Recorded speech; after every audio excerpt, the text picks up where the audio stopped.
spatial computing, the Hololens, and also interact with our robotic arm. And then our crew, which we're deploying in person next in a few days' time.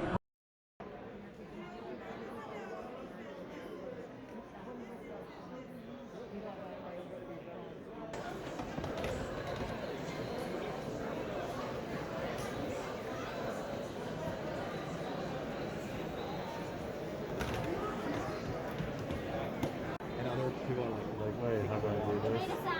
Yeah, it like, when you move the cube like past itself, it'll try and turn the thing so it spins around, but it can't spin around. And now let's try that. Nice. It's okay, it'll remember your last position, so you can still check the box.